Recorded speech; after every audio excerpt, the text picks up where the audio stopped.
Hello and welcome back to Rage Gaming and more Diablo 4. Today we're talking about the 8 Necromancer uniques. These ones range from extremely powerful, build-defining aspects to what is a bit more questionable, some just nowhere near as good, or just won't really work right now. Today I'm going to take a look at all 8 and explain just how they actually work, show them off and rank their power and relevance. Hopefully with this video you'll know exactly what uniques to aim for as a Necromancer, but with that said, let's begin. We'll work our way up from the bottom rankings at number 8, the Deathspeakers Pendant, an amulet for your Blood Necromancers. This is quite straightforward because the strongest Blood Core ability is still Blood Surge in my opinion, and that's after testing Bloodlance for all it's worth in the new patch. The main thing that makes Blood Surge more reliable than Blood Lance is that it's always an AoE, whereas Blood Lance is tied to RNG to that, and sometimes it just doesn't work. Anyway, the Pendant will make Blood Surge also trigger a Nova around your minions, dealing damage that's increased by target drained up to 50%. Cool potential there, as it causes your minions to deal a weakened version of Surge, which still spreads the damage around nicely, improving the damage your minions do because you're making them these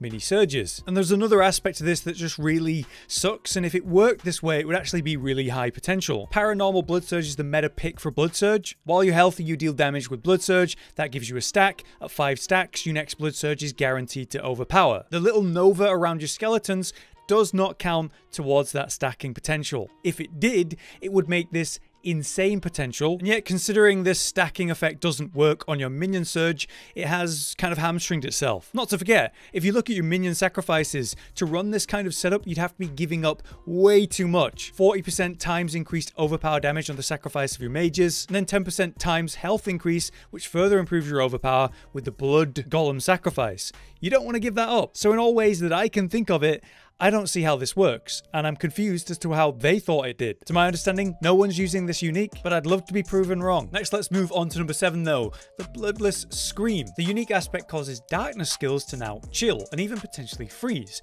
causing, say, a hard slow consistently, or a hard stun, which is awesome. That then leads to great combos of essence generation, and maybe mix that with, say, the control glyph, which increases your damage to chilled or frozen targets. There are some damage benefits here as well. But the weapon type. Scythes come with life on kill, which is an awkward one when there are better options, and as a unique weapon it's got fixed affixes of course, so those have major downsides too. It's a very hard sell when coming to two-hand weapons for Necromancer to use anything other than two-handed swords, which come with a huge amount of crit damage increases compared to the Scythe's life on kill. Necromancers have incredible crit damage potential thanks to Iron Golem sacrifice and other benefits, and anything that doesn't lean into that is kind of a problem. So while it's a nice idea, the life on kill doesn't really do anything for, say, single target or your mob clear times. There's potential with, say, blood-based builds for overheal, but they lack damage and this isn't helping with that directly. So I think the unique is a really cool idea, but every combination I've tried just feels like I'm losing too much damage for, say, utility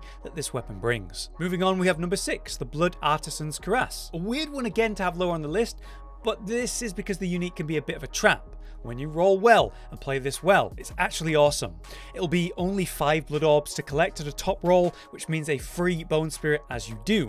That's amazing because bone spirit consumes all of your essence normally for a powerful one and done hit, and then a cooldown and a lot of setup to recover from that essence loss. Considering this costs nothing to do, well, that's amazing, but not entirely.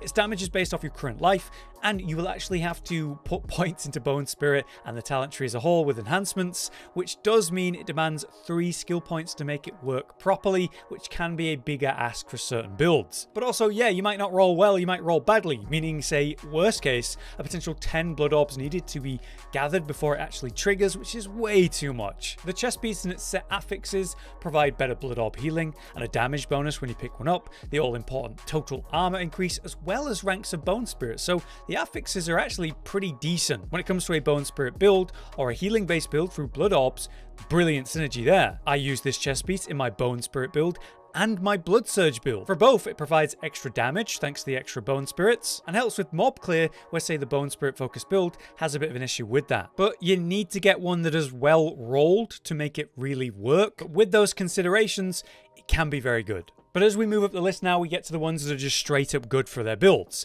Next up, we have number 5, the Greaves of the Empty Tomb. Thankfully, I finally had them drop for me as they were the last unique I didn't have for Necromancer. These are fantastic. They come with brilliant affixes in Lucky Hit on boots, which is super rare, damage reductions from shadow damage over timed enemies, essence cost reductions, and some nice int at that. The effect is cool too. Leave a trail of shadow that deals damage over time after using your core skill Sever. With the original Sever build and the new burst version, the Shadow Mist build that I've made with a recent patch, in which Sever was buffed, this works super well. Perfect synergy with Shadow Blight, giving you a neat way to apply Shadow Blight at range over time, and of course improve the effect of Sever itself. So why is it number 5 in this case? Well, because Sever still isn't an overly popular build or skill. I think it works great in the burst version of the Shadow Mist build, and the Sever build is decent, but not meta. And we can't really pretend that Sever builds are more popular than minion builds, even if minion builds are arguably weaker. Though to be fair, we're splitting hairs between 5 and 4. Anyway, it's a great unique, top tier for using Sever, but now let's talk minions. Which brings us to a nice comparison at number 4 with the Ring of Mendeln. As a minion focused unique, it's comparable to the Sever focused one. Fantastic for its specific build, but the build isn't meta competitive. However, the minion build is by far the most popular and wanted to work build for Necromancer, so certainly more popular generally than Sever. With that in mind, this is an absolute must for any minion build. Minion Necromancer wants as many active minions as possible, increasing its cap through legendary aspects and so on, but with this unique you need at least 7 or more to grant its effect. That will give it a lucky hit chance to empower the minions, causing their next attack to deal bonus damage and explode for AoE. Straightforward no-brainer for any minion build, increasing your damage to your minions, which is awesome. There is a downside in terms of the unique affixes though. While it does have lucky hit chance and minion attack speed, which are both great, minion health and thorns, by comparison, could be used on better skills. While not necessarily terrible, you can get massive health increases on rings, crit strike chance, crit strike damage. There's a lot of different affixes I'd rather have in those 2 slots. But at the same time, this is very minor and pretty much the only criticism I have for the ring. It's undeniable that if you're running a minion build, you just want this ring, and so it is very good, but minion builds aren't exactly top tier right now. But as we come to the top 3, that's where things change. Unique, particularly powerful options. At number 3, we have the gloves. Howl from below. Instead of simply blowing up, your corpse explosions now send a bombing skeleton that runs to a near target and blows up. This deals up to 40% times increased damage, and then provides great things like lucky hit chance and potential to stun. This one straight improves your corpse explosion damage, which is core to so many Necromancer builds, such as the meta pick of Shadow Mist, and it works incredible as a key component for other builds like minion builds or other off-meta picks, while also making the corpse explosions more accurate with the way the skeleton will home in on a target. And it comes with awesome affixes like lucky hit chance, chance to stun or fear, and that actually helps push staggers of bosses really quickly with some luck. Overall, they're a great pair of gloves if you're using corpse explosion as a main source of damage. But above that, there's an outrageously strong helmet, that being the Deathless Visage. The Bone Spear build is not only a top tier pick for leveling, arguably the best, but also the ideal build for single target DPS. The build that is being used by Necromancers to solo defeat Uber Lilith right now, and their clear times are some of the best out of all the classes. So not only is it a build that's best for leveling for Necromancer, but the best for the final challenge of the game, but also works nicely in the middle for consistent mob clear or nightmare dungeon pushing. So fantastic, right? The helmet just straight improves it. By adding a new effect to Bone Spear, it leaves a sort of bombing run behind it, exploding in a small AoE. And the actual affixes on the head are great too. Crit strike damage for bone skills, max essence, total armor, and physical damage. It's just 4 for 4, wonderful. A no-brainer again. If you're running a Bone Spear build, you want this helmet. But what could be above that in relevance and power? Well, as the overall best unique for Necromancer, I think it's Black River, the one-handed scythe. This unique aspect causes your corpse explosions to deal increased damage, just like Howl from below, except it does more. It pops multiple in one go at the same time. That means you can pop up to 5 corpses with one press of corpse explosion, massively reducing the effort required to be popping them corpses. And then also the damage increase is up to 130% times, so it's much more. This means more burst initially as well as the improved damage itself, but it also increases the radius of the explosion per extra corpse exploded. So what a combination. Better damage, quality of life, and radius size to hit more targets. It's just amazing. This combined with the say Blood Mist build, in which you pop corpses while inside the Blood Mist, meaning popping multiple while immune to damage, is so good. You mix that with shadow damage and the Shadow Blight key passive, and you suddenly have one of the best meta builds in the game. Thanks to Black River, its ability to shred packs while immune to damage is so strong, and it's so good that I'm feeling sure it's going to be toned down or nerfed in some way before long. If something's so good I think it might get nerfed, it's clearly a good pick. The only negative to this really is, say, it's a scythe, so heal on kill again rather than something more useful. It does have 2 great affixes, but it also has 2 weaker ones